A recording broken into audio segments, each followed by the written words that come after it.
There was a tie for the Song of the Year between legend Barbra Streisand and newcomer Debbie Boone in 1978. There was a tie for the Song of the Year at the 20th Grammy Awards, which was the first time this had happened in this category. Streisand and Paul Williams won for Evergreen, the theme for her version of A Star Is Born, and Boone won for You Light Up My Life from the same film. However, because Song of the Year is awarded to the songwriter rather than the performer, songwriter Joe Brooks accepted the award in place of Boone. Streisand also won for Best Female Pop Vocal Performance that night, and Boone was named Best New Artist. In 1998, the performance artist Soy Bomb Guy crashed Bob Dylan's set to make a statement. In the middle of Dylan's low-key performance of Lovesick in 1998, one of his backup dancers ran up shirtless, the words "Soy Bomb" painted on his chest. The singer looked around perplexed as he danced energetically next to Dylan, but continued his performance stone-faced. The man was then removed from the stage. The Soy Bomb Guy was revealed to be respected performance artist Michael Portnoy. He later revealed soy represents dense nutritional life.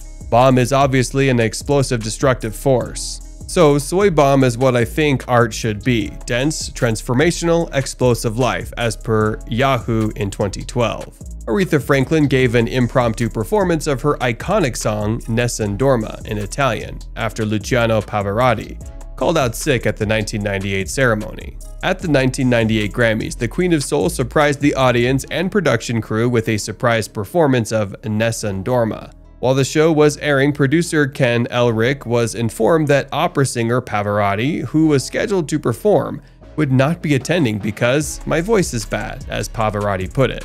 Panicking, he asked Franklin, who had already performed earlier in the ceremony, if she could fill in and sing Pavarotti's song, as she had previously performed it at an event honoring the opera legend. Elric said, "Aretha's performance was such a moment. I don't want to say it dwarfed the rest of the show, but it was epic." The Wu-Tang Clan rapper ODB crashed an acceptance speech for an award, for which the group was not even nominated in 1998. Lopez's appearance on the Grammys red carpet in that dress was more than just a look, it was a moment. She dazzled everyone in the room and everyone watching at the home in a Versace green sheer dress with a plunging neckline. It was one of the most daring looks ever seen at the Grammys. Even though she didn't win a Grammy at that night, the singer stole the show. People attempted to look up photos of Lopez at such a rapid and large scale that it inspired the creation of Google Images. Despite Eminem's homophobic lyrics, Elton John collaborated with the rapper in 2001 for a surprising performance and embrace. Eminem was one of the most divisive artists of the early 2000s. His album, The Marshall Mathers LP, received both praise and criticism for his homophobic lyrics. Members of the LGBTQ+ advocacy groups such as GLAAD were outraged when it was revealed that Eminem would perform a duet with gay icon John at the Grammys. During the performance, Eminem rapped "Stand" before a spotlight in the background revealed John playing piano and singing the chorus, which is traditionally sung by Dido. In a memorable moment at the end of the performance, the two embraced, held hands, and hugged. After Chris Brown assaulted Rihanna after a pre-Grammys party in 2009, the two withdrew from the show, and other performers took their place. Rihanna and then-boyfriend Brown were all smiles at Clive Davis's pre-Grammys party the day before the show in 2009. However, the couple later got into an argument, and Brown physically assaulted Rihanna. Brown was arrested the next day, and Rihanna was hospitalized after a photo of her battered face was leaked online. Both were scheduled to perform separately at the Grammys, but were forced to cancel. At the last-minute, performance by U2 and a duet between Justin Timberlake and the Al Green were planned, just hours before the show aired. Lady Gaga demonstrated her dedication to her craft in 2011 when she was carried into the awards ceremony in a giant egg, only to emerge during her performance. Lady Gaga arrived on the Grammys red carpet in an oversized egg carried on the shoulders of latex-clad performers, in true Lady Gaga fashion during her debut performance of Born This Way. She emerged from the egg. She appeared more alien than human with her jagged prosthetics on her face. She was interviewed by Jay Leno the next day after taking home 3 golden gramophones the next night. Gaga told Leno that she spent 3 days in a temperature-controlled vessel before the Grammys. When Nicki Minaj was escorted on the red carpet by a fake Catholic bishop and later performed an exorcism during the 2012 show, She was labeled sacrilegious. Minaj walked the Grammys red carpet with a fake priest in a devilish outfit bearing Versace's Medusa emblem. Minaj then took the stage to perform Roman Holiday, beginning with a confessional setup next to the priest. The screen then cut to the words "The Exorcism of Roman," followed by a short horror film depicting the priest meeting with a psychotic Minaj. The singer reenacted an exorcism on stage during her theatrical performance. She lay horizontally and even began levitating after being connected to cables.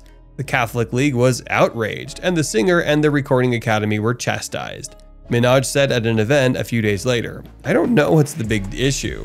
She added that it was part of the movie she was writing, the Associated Press reported. Queen Latifah surprised everyone by officiating 33 marriages on stage while Macklemore performed Same Love in 2014.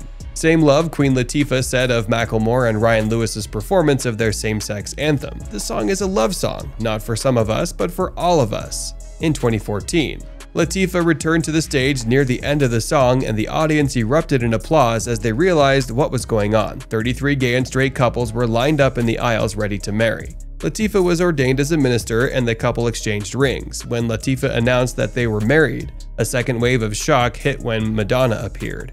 She performed "Open Your Heart" with a choir and a marching band. Kanye West interrupted Taylor Swift's VMA acceptance speech in 2009, and he did the same to Beck in 2015, again due to Beyoncé's loss. West nearly did the same thing in 2015 after infamously interrupting Swift's acceptance speech in the 2009 VMAs, declaring that it belonged to Beyoncé instead. Beck upset Beyoncé to win Album of the Year. West joined him on stage, approaching the microphone but quickly turning away. Beck motioned for him to return, but the rapper had already sat and laughed with the rest of the audience. While appearing to be joking during the ceremony, West later told E! in a televised interview, "Beck needs to respect artistry, and he should have given his award to Beyoncé." Doja Cat almost missed accepting her award for Best Pop Duo with SZA in 2022 because she needed to use the restroom.